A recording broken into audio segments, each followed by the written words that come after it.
All right, guys, what's going on? Welcome in. So it's week 14, and the 4-8 Jets are going to be taking on the 7-5 Houston Texans. And, if we're being honest, the Houston Texans have been one of the cooler stories, in the National Football League from start to finish, right? Rookie head coach D'Amico Ryan's first time play caller. You're looking at the offensive staff. I mean, there's a lot of youth to go around, not to mention CJ Stroud, a rookie quarterback, right? So it's a young team. It's full of energy. It's full of, speaking from an outsider's perspective, there's been a lot of surprises there. Now, I know probably a bunch of Houston Texans fans saw this coming, saw, the success coming this season, but as much as I love CJ Stroud, I was not expecting this, right? I was not expecting him looking so seasoned, right? As a quarterback. I mean, he's making throws, he's making reads that like a veteran should make, right? You look at the numbers, the stats, they completely back it up. And it's just so much fun to watch. And it's kind of ironic, to a certain degree, because you look at what the Jets are doing this season and where they were 2.5 years ago, right? Where the team also hired a defensive coordinator from San Francisco. They brought in a first-time play caller who was Mike LaFleur at the time. They also drafted a quarterback with, a big upside at second overall, and it didn't work out, right? It did not work out in the slightest, and here we are, 4 games beneath 500, and it seems like really the talk of everything right now regarding the Jets is 2024 focus. Devontae Adams, Aaron Rodgers coming back, fixing the offensive line. I mean, there's a subset of fans that are talking about tanking, right? Losing games on purpose to increase the draft stock, right? Go land, a top offensive lineman or a top quarterback. I've also seen some wide receivers getting thrown around in the mix as well that the Jets should be targeting in the top 5. On one hand, it's like, how do we get to this point? But then on the other, it's just like you look at everything, right? Everything from the top down, from ownership down to management, down to coaching. It's pretty obvious we have some major problems here, right? I don't know if there's a team right now in the National Football League that's ran more poorly than the Jets are. Whether you want to talk about Saleh and his performance, you want to talk about Nathaniel Hackett, you want to talk about personnel decisions, a lack of really any sort of urgency to upgrade this football team from Joe Douglas's perspective. I mean, he's enabling losing. It's been a tough pill to swallow. It's been extremely difficult for fans to watch this football team this season, and really just the reaction from the front office. To see Aaron Rodgers go down in week 1, 4 plays into the season, we actually managed to win that football game, right? Battle back. It was kind of like just like a slugfest against Buffalo, and the Jets managed to win with the Xavier Gibson punt return. So we start the season off 1-0, and then Douglas essentially punts on the year. We're not adding a veteran backup quarterback, not really aggressive at the trade deadline. We constantly see offensive linemen go down, and nothing's really addressed. So, again, here we are, week 14, and the Jets are 4 games beneath 500, and they're going back to Zach Wilson. Now, what should we expect from Zach? I'm hoping that Zach goes out there and slings it. There's an emphasis on pushing the ball down the field. There's an emphasis on using Zach's legs, right? Get him moving, right? Get Zach to where he feels comfortable for once, right? Let's roll him out of the pocket.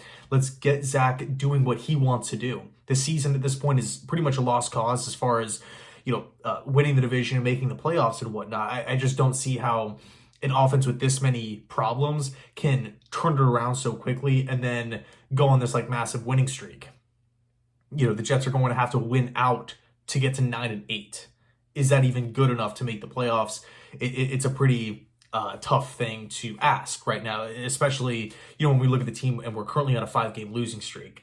So I think from the offensive side of the football, will we look a little bit different? I'm hoping so. I'm hoping that this offense shows at least a little bit of life. I'm rooting for Zach. I'm pulling for him. And, obviously we had the report earlier on in the week. He was reluctant to play and then Saleh dispute. It's just this back and forth. What's true? What isn't?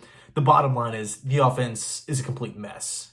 It is a complete mess. And it's not one person's fault. It's not just Zach. It's not just Tim Boyle. It's not just one offensive lineman. It's not just Nathaniel Hackett. It's a myriad of different problems. And I don't feel like we're really going to see massive steps in the right direction, massive positive changes, unless we actually start figuring these things out. And it sucks to say it because we're, first week of December here, or I guess technically second week of December.